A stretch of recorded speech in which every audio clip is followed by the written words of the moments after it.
Welcome our first guest. The last time she was here, it was Election Day. And since then, we've seen the first African-American president sworn in. Today, we're going to talk about the state of the country since Barack Obama's inauguration and her recent interview with former Illinois Governor Rod Blagojevich. Take a look.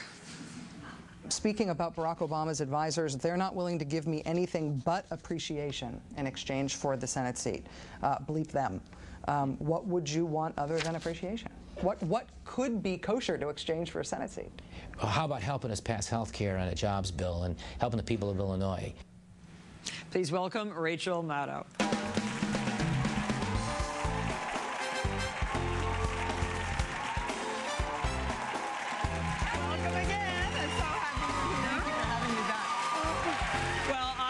That interview with trepidation, and I thought you were a little too easy on the guy. Really? Yeah.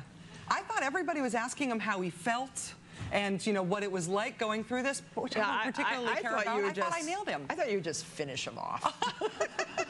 Well, he did admit that he wanted something for that Senate seat, which I think was a mistake. Yeah. And he admitted that he thought the Chicago Tribune should go easy on him because he was hooking them up with some business deal. Well, I think he knew that his job was gone by the time he was on all those talk shows. Yeah. I think he knew that he had no friends left, and he should have just gracefully. I mean, he tried to change his tune, trying to say all the good things he did, and which he did. He did do some good things while in office, but he just had such a big mouth. Yeah, and you know that's his problem. If the guy had just kept his fat mouth shut. And well, of course, no one knows you're going to be tapped, right? Nobody knows your phones are going to be wired. But he said, "Go ahead, listen to my phone calls." And then after saying that, he didn't realize that he sounded infinitely worse than he thought he sounded. You know, he did admit to me, too, that he was making those calls from his home instead of his office because of what he thought it would look like for him to be doing that sort of work from home. And I thought, you think the FBI won't tap you at home, too, big guy? Oh. Yeah. Well, I hate wiretaps. I hate the idea of them. I hate all that stuff. But you are doing a phenomenal job. And I love the new gist of your program. 100 days. I love that. I watch you every single night. I admit I had fallen asleep before you came on last night, so I only caught the last few minutes, and I wanted, you know, because, it was, I was Super Bowl tired. I understand. You understand. You had a good time at the Super Bowl. Yeah, it was fun. It was fun, yeah. I can't believe you had 50. I guess I can believe you had 50-yard line seats. Oh, I've never seen a picture from the 50-yard line before when you were introducing it. It was wonderful. It's such a great view. But it was a lot of fun. But I have so many questions to ask you. It's just, how do you think the president is doing in his first few days of office? I think that he has a lot of crises to handle all at once. The thing that has been surprising... We knew that, though. We knew that was going to happen. But the thing that has been surprising, the thing that was the big surprise so far, was 0 Republicans voting for the stimulus bill. I mean, it's like having a neighbor move in and you bring them a casserole and you bring them like flowers and you bring them all these, and the only thing they do is they bring their dogs back to go on your lawn or something. I mean, 0 votes after he'd made all of these bipartisan gestures. I thought that's the big shocker so far, and he didn't do it. The Republicans did it. So they're sort of the ones to watch now. They're the wild cards. And what would you advise him to do with the Republicans? I would get tough? Well, I would advise him to ignore them. But of course I would.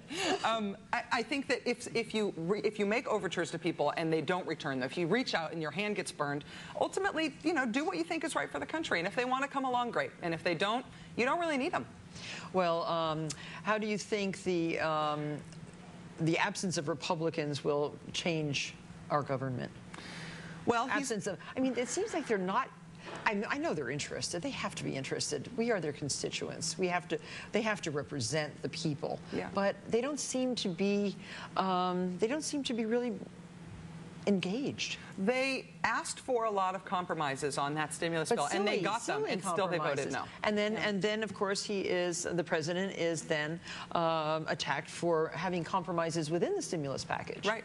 But that's the thing. If you make the policy worse so that you can get votes, and then you don't get the votes, Make the policy get better again. One reason that I tune in on a nightly basis to Rachel's program is because I find that the research Rachel and her team does on specific people's remarks is brilliant. So I watched the McCain interview last week.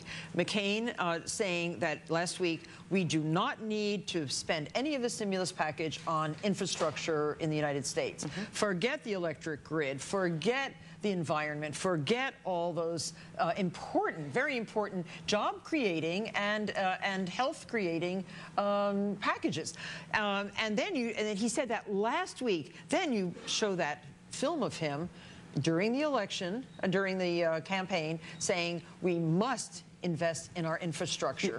Yeah, Did he forget? Did he forget? He had said he was obviously reading a speech that somebody else had written. He obviously didn't really think that. He said even specifically on broadband infrastructure, putting the high-speed internet out in rural parts of the country, he had campaigned on that being something that we needed for our economy, and now is saying that that is something that we can't possibly do. Right. Yeah, it was awkward for him. So what? Also, there's one other question before we start making a very simple, delicious carrot soup in honor of Carrot Day. Yeah. Huh? You're a bad cook? I'm really bad at everything. I can barely make toast. Rachel is going to show us how to make a drink. She's not a bad drink maker. And this is how we get through the next 100 days, Rachel, drinking your drinks. But there's one other question I wanted to ask, and that is about now we have our second very important cabinet member having to defend a indiscretion in taxes. Yes. Okay. What would you suggest the president do with these indiscretions? I mean, you know, all of us, I bet, how many in the audience have made a mistake on your tax returns? Oh, not very many. It's hard to applaud for that. Wow. Yeah. No, I mean, raise your hand. You know, we won't show you. We won't show you. But it happens. It happens. And sometimes, I would think probably many times, because of the complexity of the IRS laws, people make mistakes, and benign mistakes. These guys are in that world, and that they both have made very serious omissions in their taxes. What would you suggest? Well, it is, when you look at what they both did, Tim Geithner in Treasury and Tom Daschle over at Health and Human Services, they definitely messed up, and they both have made these sort of abject apologies. And so then the question for the country and for the president... Notice I'm chopping, I always get nervous. I start to cook. Right. The question for the country and for the president is whether those sins were so grave that they can't be forgiven, whether there's no way to make those right. But the individuals, you know, our citizens don't get forgiven. They get, you know, penalties, they get liens on their homes, they get all kinds of stuff that they forgot. They're not getting excused from their, they both have to pay it back, they have to do the penalties, they have to do all those things. The question is whether or not whether that means they can't be in this government. Right. And most of us don't ever have to consider something like that. I hope, I like Tom Daschle as a human being, and I hope he gets through all of this. I hope, and Geithner too. I mean, he's in, he has his job.